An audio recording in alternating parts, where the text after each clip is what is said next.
Welcome back. So, I know I haven't made a video in a couple weeks, um, but I've been busy working and things like that. Uh, I haven't been out to Tiffany Bottoms or anything. It's starting to finally get cool. Leaves are falling. About that time. Really, I'd like to have been out this weekend, but I had to work. And I didn't wake up till almost 6 p.m. yesterday, so that just wasn't going to happen. So I don't guess I'm gonna be hunting until next weekend. Anyways, I want to go over a few things with this new car. Um, got a few things here I want to talk about just real briefly. This is the kind of oil I'm running in it. This is a Honda Ultimate fully synthetic OW20 OEM oil filter, and this is CRC heavy duty corrosion inhibitor. Um, and this is a aerosol uh, gun, so to speak. Um, it makes using this much more efficient than just using that. You can YouTube that or whatever, and you can see that you get a lot more coverage and a lot better usage out of using one of those. Um, anyways, I've did my research over last couple of years or so. This is about the best stuff you're going to find. Uh, but you know, it's been tested with other alternatives, lanolin based, mineral oil, fluid film, underbody coatings, which is what I plan to do with that. I haven't done it yet, but I may do it tomorrow actually. But I got to remove some like body panels on the bottom stuff, nothing major. But up in Wisconsin, that's one of the main things you want to do is to protect it from corrosion. Anywhere where you got salt belt or a lot of road salt and brine in the wintertime, to prevent corrosion, uh, you have to put some kind of underbody coating.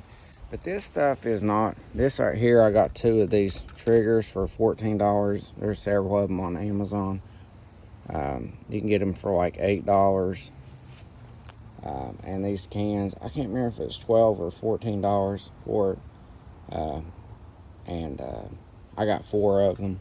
But what I aim to say is, with these cans, you get the whole can. You don't just get about half of it like with a lot of aerosols. You get the full can. I got 4 of them. I don't know that I'll need all 4, and I don't know if I'll need more. I did use this stuff on my Honda Rancher, but I didn't use this gun, which is going to make this much more efficient, get better coverage. It'll apply a better coat that way. But yeah, so I plan on using that to undercoat the whole underbody. Put a couple coats of that on. That stuff bonds. Unlike fluid film, it's more of a liquid. It works well, and when you put it, you'll see it drip. But it does what it's supposed to do. The only drawback, or one of the drawbacks with that, is it doesn't really protect as good as this stuff, but it'll access places this small, because this, when it hits the subframing or the body or whatever you apply for it to underneath, for example, or anything else you apply it to, it bonds. It kind of like sticks, and it creates a coating. If you watch my video on the frame and stuff I sprayed on the Rancher, you'll see what I'm talking about. It leaves like a goldish tint, but you know, it don't stain it. It just, that's the color of it. This stuff, if you use like Dawn and degreaser, you can get it off. If you use a pressure washer, it will come off. But if you use just a regular water hose or a light pressure washer and no degreaser, it won't really come off. It bonds better. Fluid film, if you spray it with water, it'll come off. pressure washer, it'll come right off. So in the wintertime, for example, if you wash underneath your car and you've applied fluid film, you're washing it off, you know, and it's not going to do what it's supposed to. So you need to reapply it. That's one of the drawbacks with fluid film. You have to keep reapplying it, but it works. It'll be effective. You just have to keep reapplying it. This stuff, it's not going to come off that easily. It You can wash off the underbody of your car or truck or whatever, but it won't come off the same way. If you hold a pressure washer on it with enough pressure in one spot, eventually it would. But if you just lightly spray it off underneath to get kind of road salt and brine stuff off, it'll still be on there. But put a couple coats of that on once a year, once every 2 years. It'll stay on there a while. That'll offer a lot of underbody protection, and it doesn't cost that much. 4 cans versus like a $2,000 underbody coating. It may not even be as effective. This is what I said. 2 of these for 14. 4 of these are either 12 or 14. I think you get them a little cheaper if you buy them 4 or 6 at a time. Let's see, maybe about $60. I paid shipping, tax, and all. So I mean that's and that stuff I know works because I did my research on it. But anyways, I got all kinds of leaves on it. I washed it last weekend just to kind of clean it from where it sits and it's got dust. I'll probably spray it off again or something later. I'm not going to put that spray on today because it might be going to rain, but tomorrow is supposed to warm up some. So that's the plan, Lord willing. Also, because winter time's coming, that's what I plan to do. When I put another 500, 600 miles on it again, I'll do another oil change, and then probably every 2,000 or 3,000 miles. Colder climates, you want to change it more frequently, and I don't drive it much during the week, only on the weekends, but I do try to take a trip or something on the weekends to put enough mileage on it and stuff. Cars, when they sit, your oil will get diluted by fuel. It's just the way it is. And thing with like maintenance in your vehicle, you don't want to wait till your oil is bad. You want to change it before it goes bad.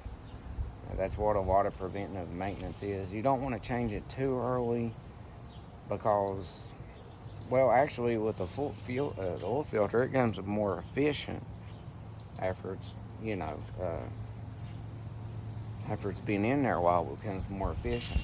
But anytime you do an oil change, you want to change out your oil filter too. But in warmer climates, drier and warmer climates, you can get a little bit more mileage time out of your engine oil versus in a colder climate. This is a colder climate, so your oil change intervals want to be more frequent.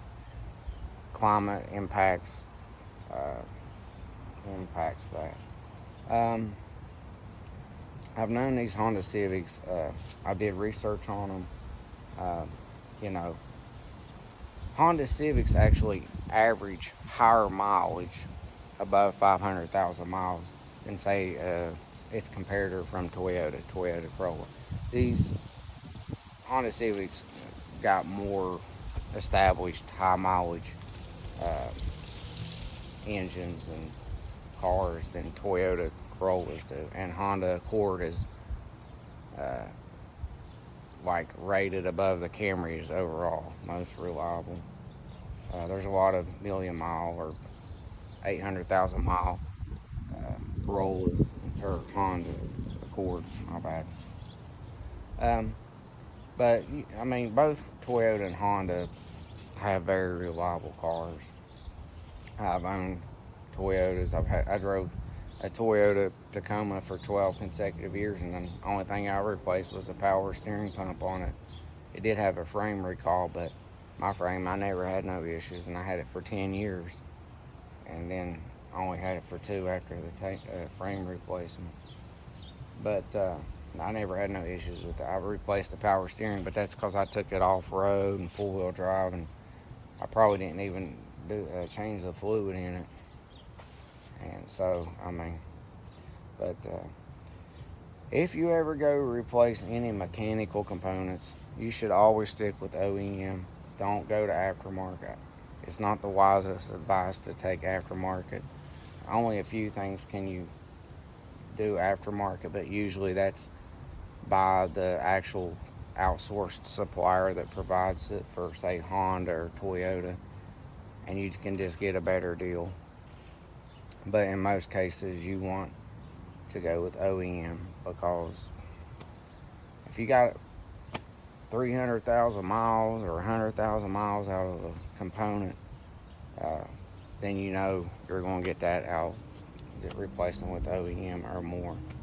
And plus, aftermarket parts, while cheaper, can actually cause more damage because they can cause a secondary effect. That part will fail sooner than the OEM lasted you. Plus, it can damage other components, which will require you to have to replace them, especially when it comes to like suspension and chassis components.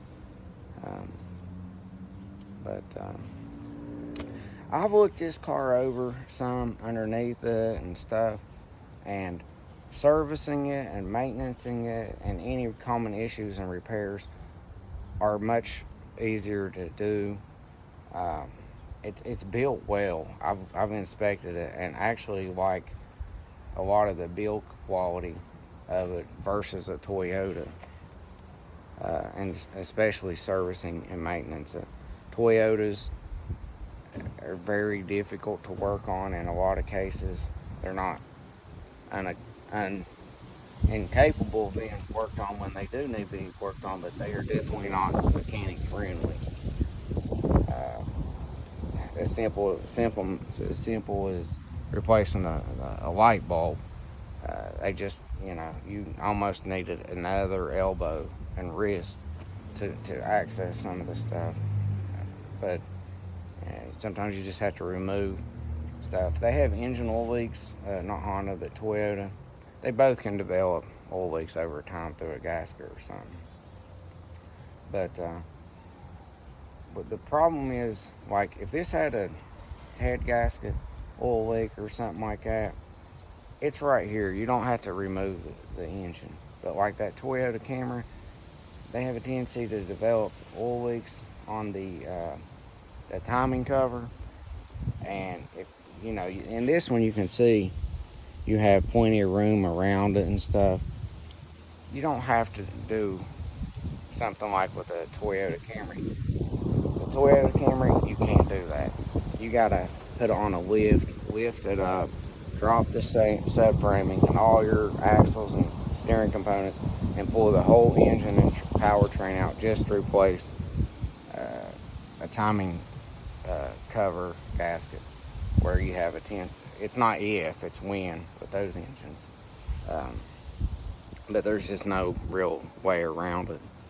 And that's something I couldn't really do myself because I don't have a lift. Um, but so you got to pay someone who has experience doing it and doing it on that same engine, which there are those that did, because they put that engine, for example, in a lot of their vehicles, and it's established that eventually happens, and that you have to have it fixed eventually. It's not optional. Some people try to find workarounds. They'll put like a sealant on the outside, but that don't really work. Those engine oil leaks are slow leaks, so you're not gonna like lose a bunch of oil. It'll progress and get worse over time, and then it'll start happening with that engine on the other side. Uh, but the reason you repair most engine oil leaks is not because you're losing too much oil. It's because it becomes a fire hazard, and when the engine heats up, the fumes will go in through the vents and inside the cabin of the vehicle. Plus, it's a fire hazard. It can catch fire. If it catches fire and it leads to the fuel, then it can get out of hand, and so it's a big safety issue with those cars, with those engine oil leaks. That's why you have to get them replaced. You can put it off for a while, but eventually it's going to have to be done. You just check with the oil level, which is not likely. to be much of an issue. You just want to check it from time to time with that issue. But you'll have to have it replaced, fixed eventually. And a car, like for example, that old, it might not have to be done at that moment. It should be, but it doesn't have to. But eventually you're going to have to. And with the way things are nowadays, a year or two from now, labor costs are going to be even higher, and the car is going to be worth less. And the parts may be more expensive because there's limited stock. That's just the way it is with parts in stock a lot of times. They get higher because there's limited availability. I've seen that before. This is actually not the initial engine that I thought it was. It is, but it's kind of an updated version. This is the KC or K20C9. Initially, I thought it was the K20C2. It's not dramatic difference. There's some upgrades. The K20C2 was port injection. This is direct injection, and there's drawbacks with direct injection, but I've addressed that with top tier gasoline. You can get fuel system cleaners that actually work. You just have to use them about every 3,000 miles. But if you use like Shell, that's a very clean engine or gasoline, and that can reduce, clean, and mitigate that issue. So, and fuel injectors aren't really too expensive, and it's a do-it-yourself if you have enough mechanical knowledge, aptitude.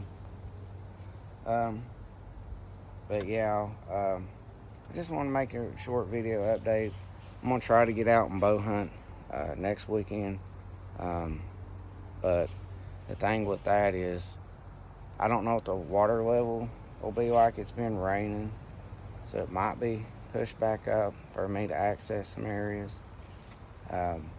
Me getting this car was kind of a setback for that.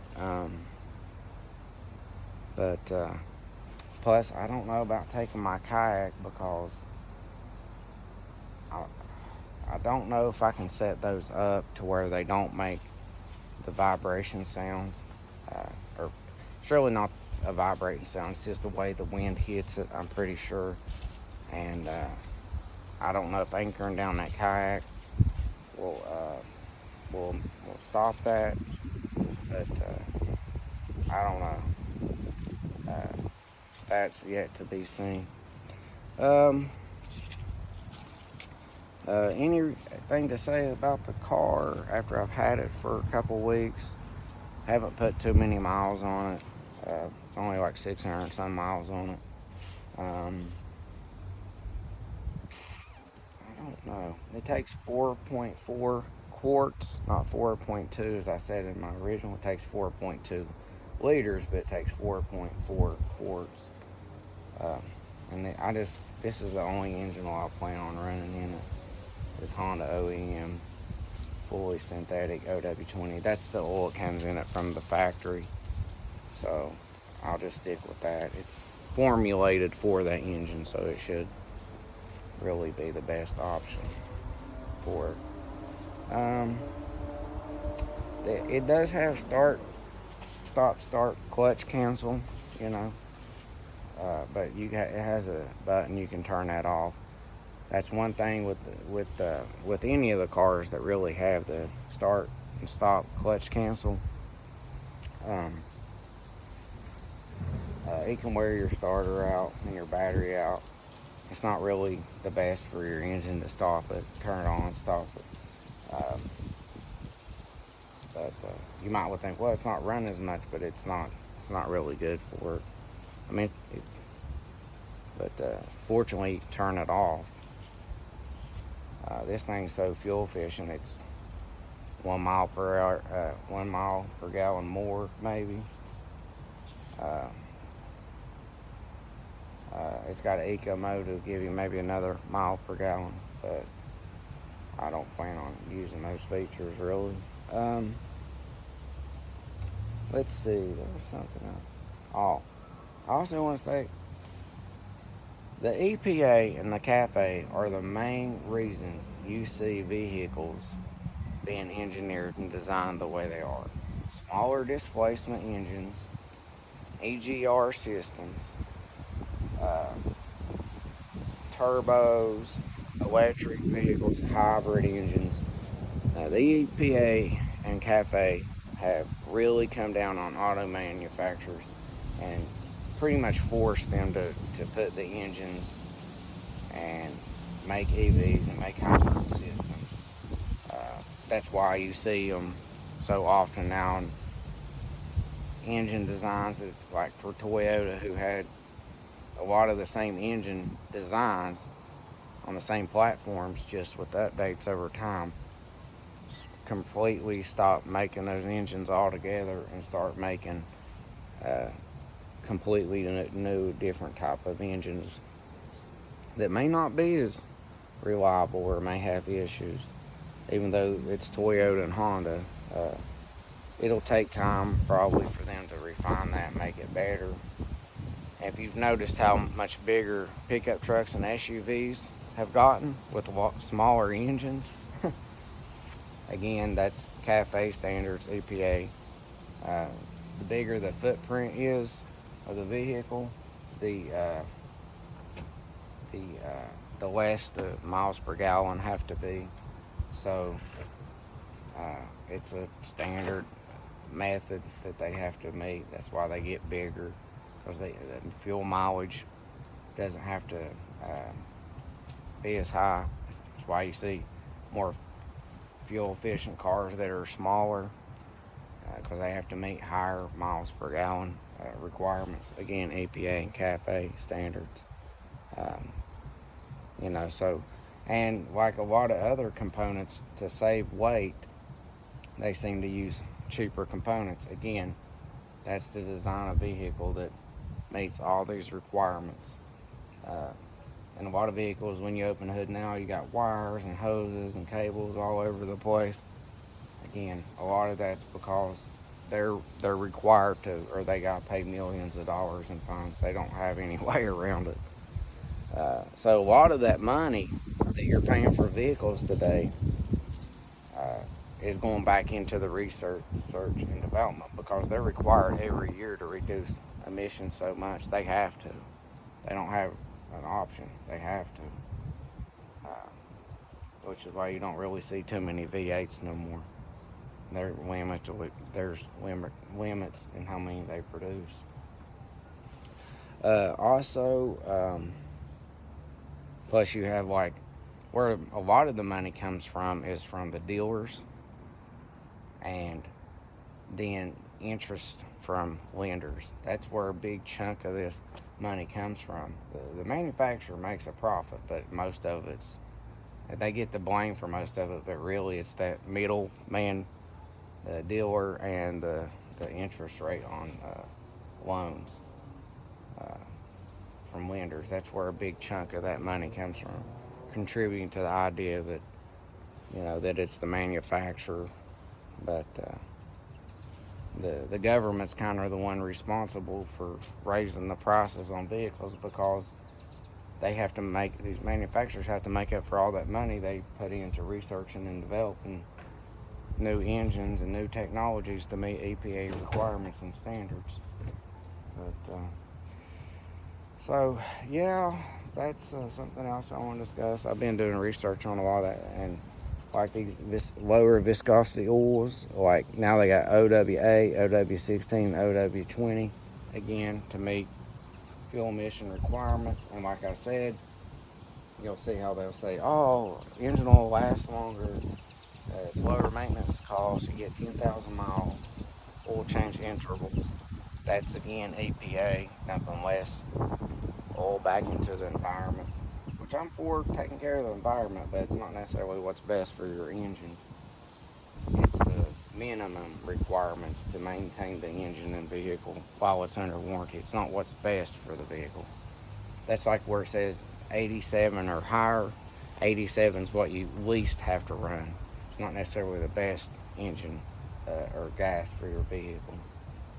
But it's just something that people aren't always aware of. and why manufacturers and owner manuals will have those intervals in modern vehicles for oil changes, 7,500, 10,000 miles, or even more, some vehicles. But it's not really what you should do if you want to keep your vehicle and make your engine last as long as it can. Like I said, these engines are capable of 1,000,000 miles. As long as you do proper preventive maintenance, keep up on your maintenance, and understand how to maintenance it to make it capable of that. And it's best to know your vehicle, that engine, that transmission, common issues if you're buying a new one, and what it takes to fix them, how much that roughly costs, and if you can do it yourself.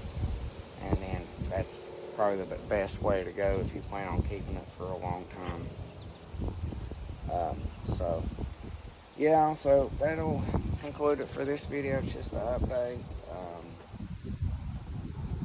And I'll see you again here next time on the ground.